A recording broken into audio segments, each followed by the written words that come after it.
আমার রান্নাঘরে সবাইকে স্বাগত। তোমরা আগে বলো তো, কে কে আম খেতে ভালোবাসো? আমি জানি বেশিরভাগ জনই কিন্তু আম খেতে ভালোবাসবেই, কারণ আম এমনই একটা ফল যেটা ম্যাক্সিমাম লোক ভালোবাসে খেতে। কিন্তু সারা বছর আম পাওয়া গেলেও সেই বৈশাখ জ্যৈষ্ঠ মাসের আমের মতো টেস্ট কিন্তু পাওয়া যায় না। তাই চলো এই আমটাকে আজকে আমরা আমসত্ত্ব বানিয়ে নিই। পাকা আম নয়, কিন্তু কাঁচা আমের আমসত্ত্ব। প্রথমে আমগুলোকে আমি এইভাবে কেটে নিয়েছি। তোমরা যেমনভাবে খুশি কাটতে পারো, কিন্তু আটি যেন না থাকে, আটিটা বাদ দিয়েই তোমাদের কাটতে হবে। আর আমি নিয়ে নিয়েছি শুকনো লঙ্কা। এই শুকনো লঙ্কাটা তোমরা যেরকম ঝাল খেতে চাও সেই রকম কোয়ান্টিটিতেই নেবে। যদি বেশি চাও বেশি, কম চাইলে কম। আর এটা নিয়ে নিয়েছি আমি বিট নুন। বিট নুনটাই কিন্তু বেশি টেস্ট আনে। আর এই বিট নুনের সাথে অল্প সামান্য নুনও তোমরা ইউজ করতেই পারো। আর মাস্ট যেটা, সেটা হচ্ছে চিনি, কারণ কাঁচা আম একটু টক হয়, তাই চিনিটা খুব ইম্পর্টেন্ট। তোমরা যেরকম টক খাবে সেই অনুযায়ী চিনি দিও। আম যদি খুব টক হয় তাহলে চিনির পরিমাণটা কিন্তু বাড়িও।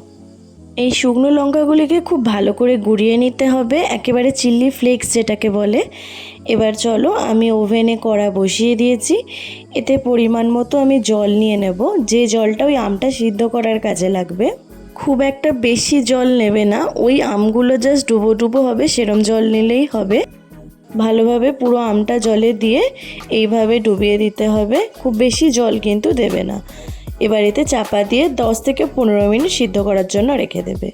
অলমোস্ট 15 মিনিট হয়ে গিয়েছিল, আমগুলোও পুরো সিদ্ধ হয়ে গেছে।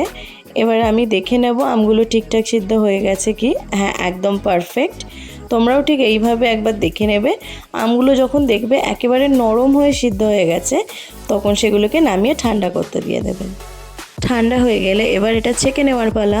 তোমরা ভালো করে ওগুলোকে ছেঁকে নেবে। ঠিক এইভাবে একটা ছাঁকনি নিয়ে নেবে। তোমাদের কাছে যদি বড় কোনো ছাঁকনি থাকে, মানে যেটা নেটের হয়, সেটাতেও ছাঁকলে হবে, বা এরম কোনো প্লাস্টিকের যদি ছাঁকনি থাকে তাতে ছাঁকলেও হবে। তোমাদের মেন কাজ হলো আমটাকে ছেঁকে নিয়ে যে আমের জেলিটা সেটা বের করে নেওয়া। দেখো ঠিক এইভাবে আমি আমের জেলিটা বের করে নিয়েছি। খুব ভালো করে আমের জেলিটা বার করে নিতে হবে। তারপর তাতে আমি দিয়ে দেবো একটু নুন আর পরিমাণ মতো বিট নুন। বিট নুনটাই কিন্তু বেশি দেবে, তাহলে টেস্ট খুব ভালো হবে। এবার দিয়ে দেবো এতে আমি চিনি, আর দিয়ে দেবো ওই গুঁড়িয়ে রাখা শুকনো লঙ্কাগুলো। খুব একটা বেশি দেবে না, তাহলে কিন্তু খুবই ঝাল হয়ে যাবে। এবার সব একসাথে মিক্সড করে নেব।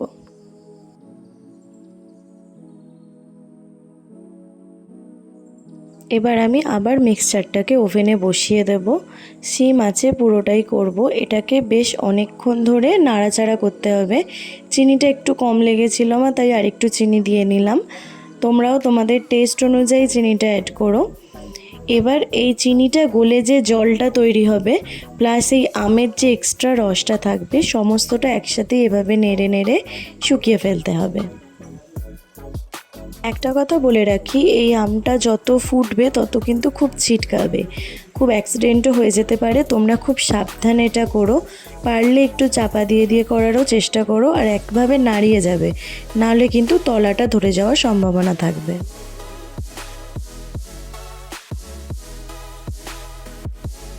দেখো অলমোস্ট জলটা শুকিয়েই গেছে অনেকক্ষণ ধরে নাড়াচাড়া করার পর।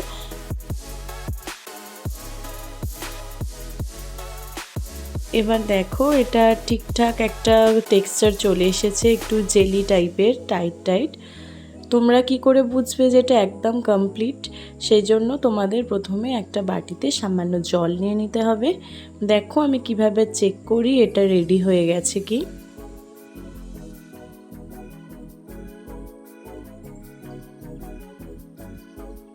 ঠিক এইভাবে একটু পাত্রে জল নিয়ে নিয়েছি, তাতে আমি অল্প একটু জেলি তুলে নিয়েছি। দেখো এবার তোমাদের ক্যামেরার সামনে থেকেই দেখাচ্ছি। ওটা কিন্তু গুলে যাচ্ছে না, পুরো একটা জায়গায় স্থির হয়ে আছে।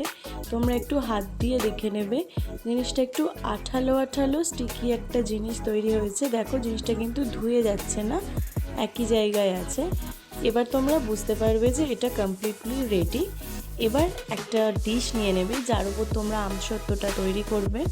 যে কোনো একটা প্লেট নিয়ে নিতে পারো, স্টিলের প্লেট হলে খুবই ভালো, কারণ গরমে তোমাদের রোদেতে এটা শুকোতে হবে, তাই এটা শুকোনোর জন্য কিন্তু রোদটা মাস্ট।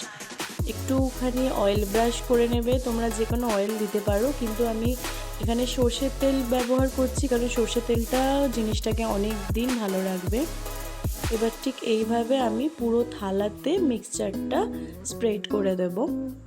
এটা মোটা করেও করা যায়, পাতলা করেও করা যায়, আমি পাতলা করেই করছি, তোমরা চাইলে মোটা করেও করতে পারো, অনেকটা দিয়ে একসাথে মোটা করতে পারো, কিন্তু মোটা করলে শুকোতে অনেক দিন সময় লাগে, আর পাতলা করলে তাড়াতাড়ি শুকিয়ে যায়, সে কারণে আমি পাতলাটাই করি, আর আমারও ভালো লাগে, একটু ট্রান্সপারেন্ট টাইপ দেখতে হয়। দেখো আমার আমসত্ত্ব রেডি। আমি প্রায় 2 দিন এটাকে শুকিয়ে নিয়েছি। এটার তোলাটা তোমাদের সাথে শেয়ার করা হয়নি, আমি ক্যামেরাটা অন করতে ভুলে গিয়েছিলাম। এটা প্রথমে আমি ছুরি দিয়ে চারিপাশ থেকে একটু কেটে নিয়ে হালকা হালকা করে তুলেছি। নিচে সর্ষের তেলটা দিয়ে দাও, এটা তুলতে কোনো ধরনের সমস্যা হয়নি, স্মুথলি উঠে গেছে। তোমরা দেখো কালারটাও বেশ সুন্দর এসেছে। তোমাদেরও বাড়িতে যতদিন কাঁচা আম আছে তাড়াতাড়ি করে কিন্তু এটা বানিয়ে ফেলো। কাঁচা আম একবার পেকে গেলে কিন্তু এই স্বাদ আর তোমরা পাবে না। এইভাবে করে তোমরা ফ্রিজে তুলে রাখো 1 বছরেরও বেশি, কথা দিচ্ছি খুব ভালো লাগবে খেতে। আজকেই ট্রাই করে দেখো। এরম আরও সুন্দর সুন্দর ভিডিও পেতে আমার চ্যানেলটিকে সাবস্ক্রাইব করে রেখো, আর বেল নোটিফিকেশানটা অন করতে ভুলো না কিন্তু, তাহলে আমার ভিডিও তোমাদের কাছে সবার প্রথমে চলে যাবে। টাটা।